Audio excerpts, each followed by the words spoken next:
Cuando uno ha vivido más de 60 años, cree que ya conoce bien su propia alma, ha rezado, ha sufrido, ha enterrado a sus muertos y ha criado a sus hijos, ha confesado sus pecados, o eso cree.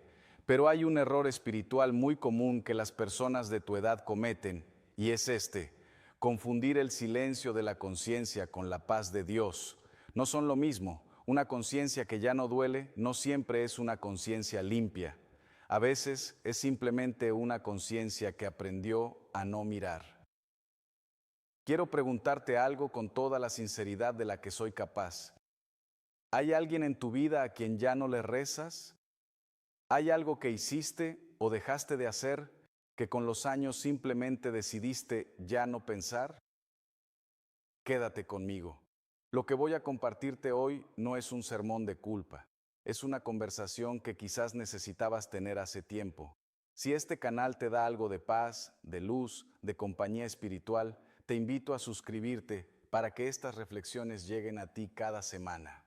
Y cuando termines de escuchar, cuéntame en los comentarios, ¿qué tocó tu corazón hoy? Tu testimonio puede ser exactamente lo que otro necesita leer. Empecemos. Pocas personas se dan cuenta de esto, y las pocas que lo saben rara vez se detienen a examinarlo con honestidad. El pecado más peligroso que puedes cargar a los 60, 70 u 80 años no es el que te quita el sueño, no es el que recuerdas con vergüenza cuando te acuestas, no es el que todavía te duele cuando aparece en tu memoria. El pecado más peligroso que puedes cargar a esta edad es el que ya dejaste de sentir. Quiero que te detengas un momento en eso, no lo pases por alto. Hay pecados que gritan, hay pecados que pesan, pero hay otros que con los años se vuelven tan familiares que ya no los reconocemos como pecados. Los hemos normalizado, los hemos integrado a nuestra vida de tal manera que simplemente los llamamos así soy yo, o así son las cosas entre nosotros, o eso ya no tiene solución. Y nos seguimos confesando, si es que nos confesamos, de las mismas cosas de siempre, sin tocar lo que en realidad lleva décadas sin ser tocado. Escúchame bien, una conciencia en paz no siempre es una señal de santidad. A veces es una señal de alarma. Hace unos años, un hombre de 72 años entró a mi confesionario 3 días antes del Jueves Santo. Era un hombre bueno, iba a misa todos los domingos, había ayudado a construir el salón de catequesis de su parroquia. Nadie, absolutamente nadie, lo habría señalado como alguien que necesitara confesarse con urgencia. Él mismo llegó convencido de que venía por costumbre, por cumplir. Me dijo, casi con tranquilidad, estas palabras exactas: Padre, ya no tengo pecados grandes. Esa frase fue la confesión más urgente que yo iba a escuchar ese año. Hay una imagen que uso para explicar esto. Una brújula que lleva décadas guardada en un cajón, sin usarse, no señala el norte, simplemente deja de girar. Y el problema no es que la brújula esté rota, el problema es que nadie la ha consultado en tanto tiempo que ya nadie sabe si funciona o no. Así funciona la conciencia, no desaparece, pero cuando no se consulta, cuando se aprende a ignorar sus llamados año tras año, llega un momento en que se inmoviliza y el alma que debería estar en movimiento hacia Dios sencillamente se detiene, no en rebeldía, sin ruido, con una especie de paz que no es paz. Los padres de la iglesia tenían un nombre para esto: tepidez espiritual. El estado tibio, ni frío ni caliente. El libro del Apocalipsis lo describe con una dureza que no podemos suavizar. Ojalá fueras frío o caliente, pero como eres tibio, te vomitaré de mi boca. No lo digo para asustarte, lo digo porque es el diagnóstico más preciso que existe para lo que muchas personas mayores de 60 años están viviendo sin saberlo. El alma que sabe que falla tiene una puerta abierta. El alma que ya no siente que falla, la tiene cerrada por dentro. ¿Cuándo fue la última vez que algo dentro de ti te dijo que estabas mal y tú elegiste no escucharlo? No te pido que respondas en voz alta, te pido que te quedes con esa pregunta, porque estamos a días del Jueves Santo. Y el Jueves Santo no es simplemente una fecha del calendario litúrgico, es la noche en que Jesucristo instituyó la Eucaristía, la noche en que se entregó. Y el apóstol Pablo nos advirtió con claridad que no es un momento cualquiera para llegar con el corazón sin examinar, que cada uno se examine a sí mismo antes de comer el pan y beber del cáliz. Toda la Cuaresma existe como preparación para ese momento. Llegar al Jueves Santo sin confesión no es humildad, es descuido. Si esta semana es la última semana antes del Jueves Santo, quiero preguntarte algo directo. ¿Con qué corazón planeas sentarte en esa banca el jueves por la noche? En la siguiente parte voy a mostrarte de qué pecados estamos hablando, no los que imaginas. Hace algunos años, un señor de 72 años se sentó frente a mí en el confesionario. Ya te lo mencioné antes, pero ahora quiero que lo conozcas de verdad. Se llamaba como tu vecino, como tu cuñado, como tú mismo podrías llamarte. Era un hombre bueno en el sentido más concreto de la palabra, trabajador, fiel a su esposa, presente en su parroquia. No era de los que faltaban a misa, no era de los que bebían de más ni levantaban la voz sin razón. Era, por todo lo que el mundo puede ver, un hombre en orden. Llegó al confesionario porque su esposa lo llevó. Él no habría ido solo, no porque no creyera, sino porque en su interior honestamente no sentía que tuviera nada urgente que confesar. Me lo dijo al sentarse con una tranquilidad que no era paz fingida, sino convicción genuina. Padre, ya no tengo pecados grandes. Le hice la pregunta de costumbre. Le pregunté si había alguna relación en su vida que estuviera rota o fría. Respondió de inmediato, no, padre, con todos bien. Pausa. Luego, casi como un detalle sin importancia, añadió, bueno, con mi hijo mayor llevamos tiempo sin hablarnos mucho, pero eso es cosa de él. Esa última frase, eso es cosa de él, es la frase que más he escuchado en 50 años de ministerio, con distintas palabras, en distintas bocas, sobre distintas personas, un hijo, una nuera, un hermano, una amiga de toda la vida, siempre con la misma estructura.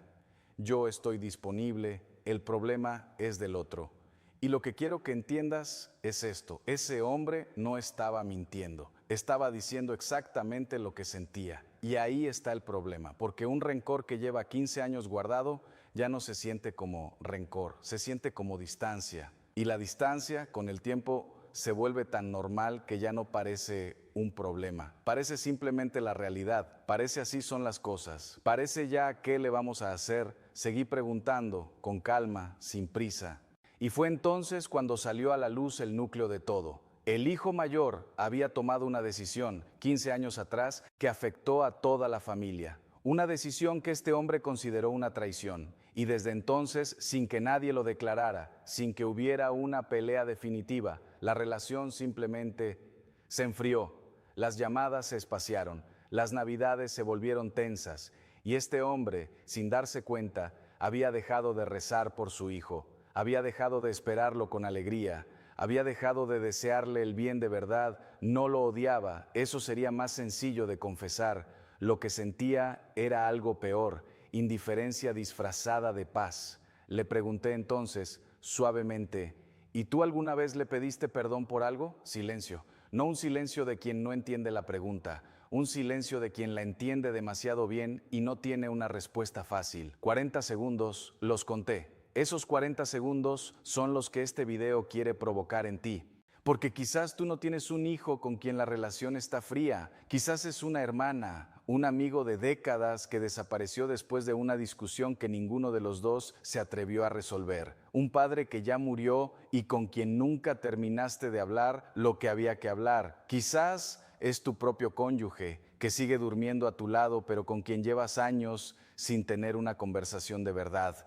No te estoy acusando, te estoy describiendo algo que veo con mucha frecuencia en personas buenas, personas de fe, personas que han vivido una vida entera con Dios, pero que tienen guardada en algún lugar del corazón una habitación que llevan años sin abrir. Después de esos 40 segundos, el hombre de 72 años dijo algo muy despacio, en voz muy baja. Quizás yo también le fallé en algo. Era la primera vez en 15 años que esa frase salía de su boca, y con esa frase comenzó la verdadera confesión.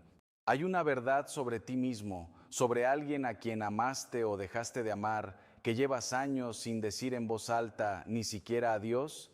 Ahora necesito explicarte por qué esto no es solo una cuestión emocional o familiar. Hay una razón espiritual profunda por la que la conciencia llega a este punto, y hay una razón igualmente profunda por la que puedes salir de él. Ahora necesito explicarte algo que va más allá de la historia de ese hombre. Necesito explicarte por qué la conciencia llega a ese punto. Porque lo que le pasó a él no es una rareza psicológica ni una debilidad de carácter. Es algo que la Iglesia lleva siglos describiendo con precisión y que tiene un nombre teológico concreto. La conciencia moral no es una voz fija, es un órgano vivo. Y como todo órgano vivo, se afina o se embota según el uso. El catecismo de la Iglesia Católica enseña que cuando una persona ignora repetidamente los llamados de su conciencia, llega a un estado que los teólogos llaman conciencia laxa, un estado donde el alma ya no registra como pecado lo que objetivamente lo es, no porque haya decidido rebelarse contra Dios, sino porque poco a poco fue dejando de escuchar, y lo que no se escucha durante suficiente tiempo deja de sonar. Piensa en un músico que deja de practicar durante años. No pierde el talento de golpe, lo pierde tan gradualmente que casi no lo nota. Un día intenta tocar y sus dedos ya no responden como antes. Se sorprende, pero el deterioro no sucedió ese día. Sucedió en silencio, en todos los días en que no tocó. Así funciona la conciencia que se ignora. Cuando le expliqué esto al hombre de 72 años, vi en su rostro algo que reconozco bien después de 50 años de ministerio. No indignación, no rechazo, sino el gesto particular de quien escucha una descripción precisa de algo que ya conocía, pero nunca había podido nombrar.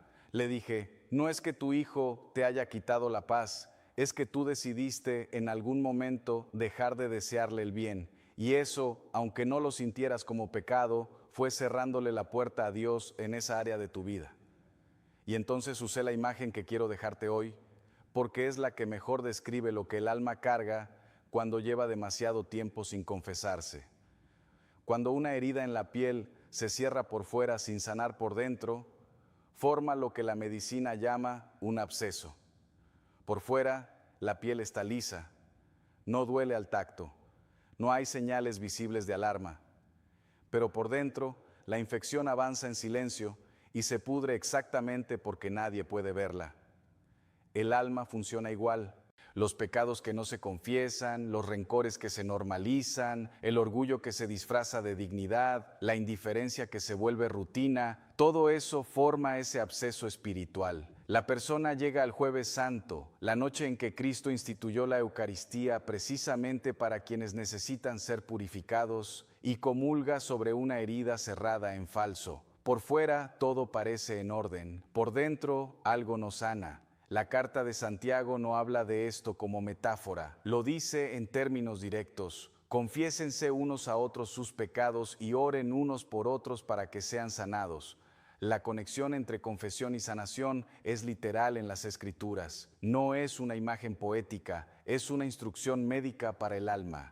La confesión entonces no es un trámite, no es una lista de errores que se entrega a un juez, es el bisturí que abre lo que cerró mal para que el Señor pueda sanar desde adentro, desde el lugar donde la herida realmente está. No te estoy asustando, te estoy describiendo algo que he visto demasiadas veces. Y hay algo más que necesito decirte, porque a tu edad ya puedes escucharlo sin que yo tenga que suavizarlo demasiado.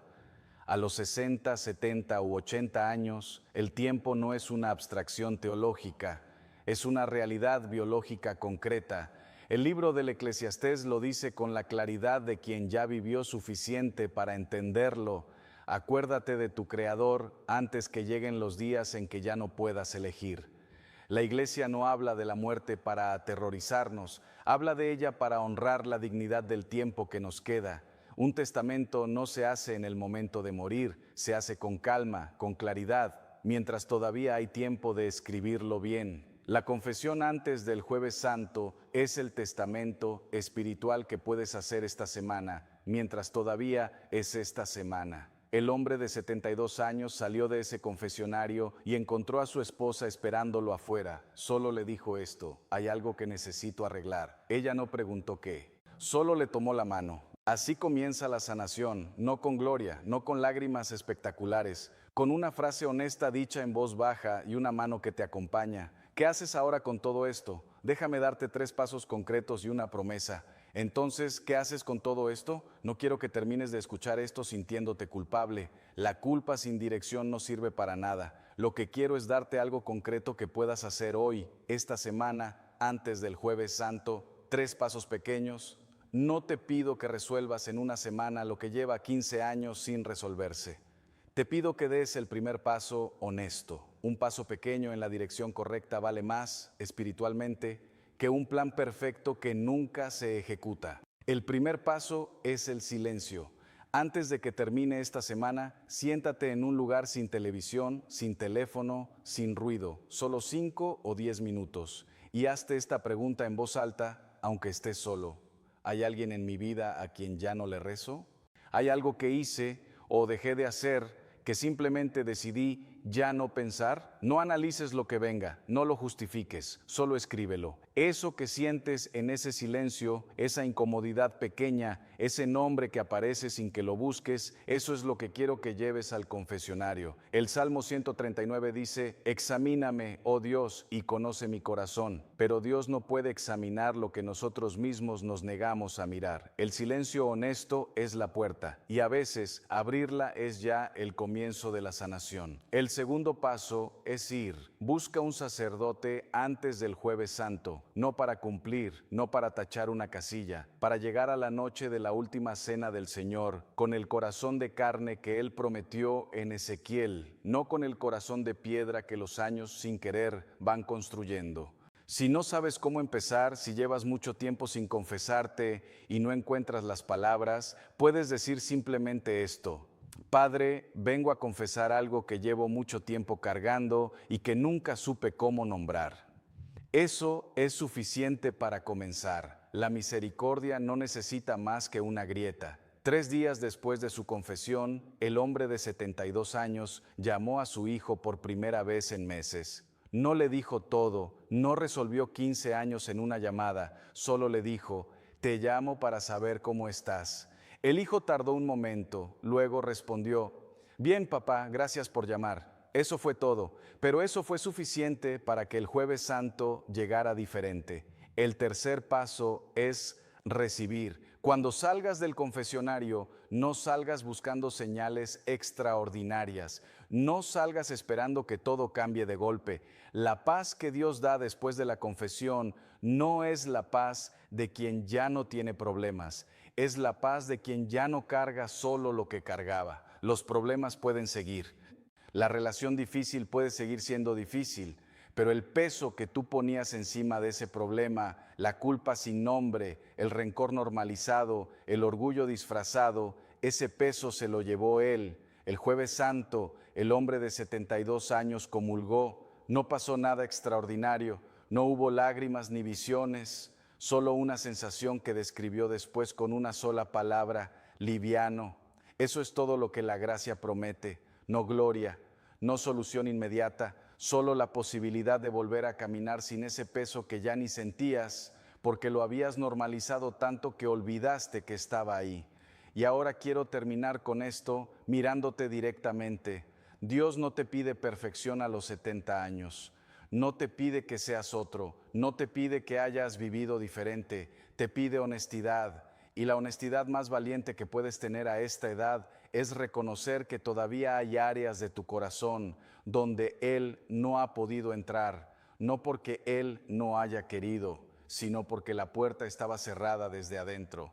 Déjalo entrar ahora, antes del jueves. Todavía hay tiempo. Que el Señor, que conoce tu nombre, que conoce el peso que cargas y los años que llevas cargándolo, te conceda esta semana la gracia de la honestidad, la valentía del primer paso y la paz de quien llega al Jueves Santo con el corazón nuevo que Él prometió darte, no reparado, no mejorado, nuevo. Ve en paz.